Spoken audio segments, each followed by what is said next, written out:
Hello বন্ধুরা, বাংলা নিউজে আপনাকে স্বাগত। শুরুতে সংবাদের শিরোনাম, পরে বিস্তারিত জানিয়ে দেব আমাদের হাতে থাকা সর্বশেষ গুরুত্বপূর্ণ আপডেট বাংলা সংবাদ। বর্তমান সরকারের প্রধানমন্ত্রী তারেক রহমানের পক্ষ থেকে বাংলাদেশ ফার্স্ট নীতির বার্তা পৌঁছে দেওয়া হয়েছে দিল্লিতে। প্রতিবেশীদের সাথে সম্পর্কের ক্ষেত্রে এই নতুন কৌশল কতটা কার্যকর হবে তার বিস্তারিত প্রকাশ।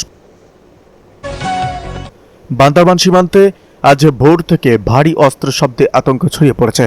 ওপার থেকে আসা এই উস্কানির জবাবে বাংলাদেশ কি পদক্ষেপ নিচ্ছে তা জানতে চোখ রাখুন। উপজেলা নির্বাচনে দলীয় প্রতীক নয় উন্মুক্ত প্রার্থিতা। স্থানীয় সরকার নির্বাচনে দলীয় প্রতীককে তুলে দেওয়ার ব্যাপারে সরকারের শীর্ষ মহলে আলোচনা চলছে। এই সিদ্ধান্ত কার্যকর হলে তৃণমূলের রাজনীতিতে কি পরিবর্তন আসবে? দুর্নীতির অভিযোগে অভিযুক্ত বিচারকদের বিরুদ্ধে আজ ব্যবস্থা নিতে শুরু করেছে জুডিশিয়াল কাউন্সিল। আরও কতজন এই তালিকায় আছেন তা নিয়ে আদালত পাড়ায় চাপা উত্তেজনা। পদ্মা সেতু টোল আদার টাকা কি অন্য খাতে খরচ হচ্ছে?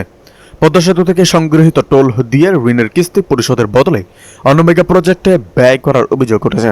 সেতু কর্তৃপক্ষের ব্যাখ্যা কি? ভোর রাতে বিশ্ববিদ্যালয়ে লাইব্রেরিতে লাগা আগুনে পুড়ে গেছে গুরুত্বপূর্ণ কিছু নথি। রাজনৈতিক অস্থিরতার মাঝে এই অগ্নিকাণ্ড কি কোনো গভীর ষড়যন্ত্রের অংশ?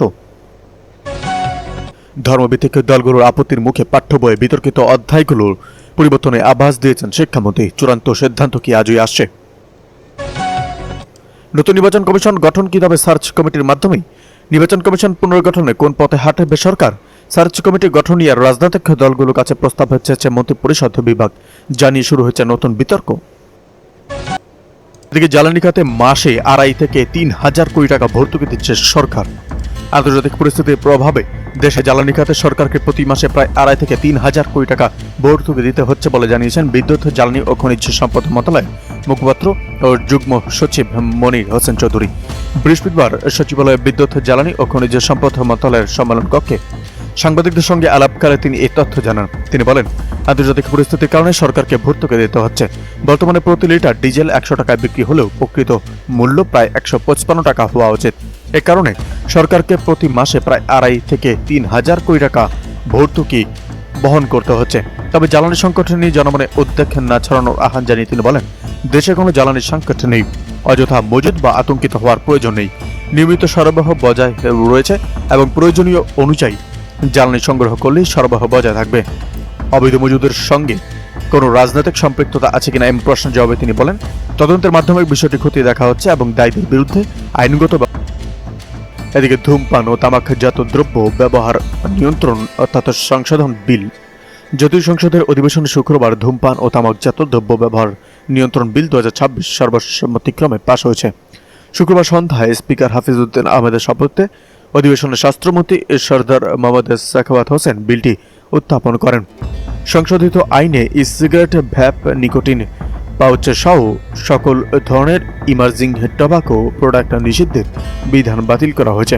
বিল উত্থাপনের সময় স্বাস্থ্যমন্ত্রী সংসদে উল্লেখ করেছেন, রাজস্ব আদায়ের বিষয় বিবেচনায় রেখে ই সিগারেট নিষিদ্ধের বিধান বাতিল করা হয়েছে। এর আগে সংসদে উত্থাপনের পর বিলটি অবিলম্বে বিবেচনার জন্য নেওয়া হয়। বিলের দফা বিবেচনার আগে দফা 3, 6, 7 এর সংশোধনী এনেছেন পটুয়াখালী 7 আসনের সংসদ সদস্য ABM মোশাররফ হোসেন। এদিকে তরুণ রাজনীতির নতুন দিগন্ত সংরক্ষিত আসনে আলোচনা কেন্দ্রবিন্দুতে ছাত্রদলের নওরিন। জাতীয় সংসদে সংরক্ষিত নারী আসনে সর্বকনিষ্ঠ প্রার্থী হিসাবে মনোনয়নপত্র জমা দিয়েছেন জাতীয়তাবাদী ছাত্রদলের কেন্দ্রীয় কমিটির সম্পাদক জান্নাতুল নওরিন উর্মি। রোববার দুপুরে রাজধানীর নয়াপল্টনে বিএনপির কেন্দ্রীয় কার্যালয়ে এই মনোনয়নপত্র জমা দেন।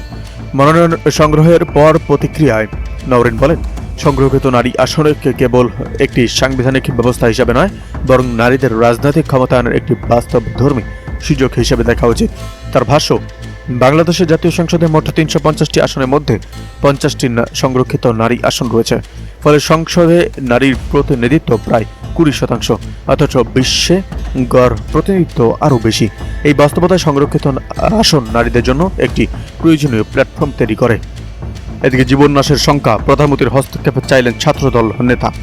জীবননাশের আশঙ্কা ও চরম নিরাপত্তাহীনতার অভিযোগে তুলে প্রধানমন্ত্রীর হস্তক্ষেপ চেয়ে আবেদন করেছেন বিমানবন্দর থানার ছাত্রদলের সাধারণ সম্পাদক মোহাম্মদ আল আমিন হোসেন শান্ত।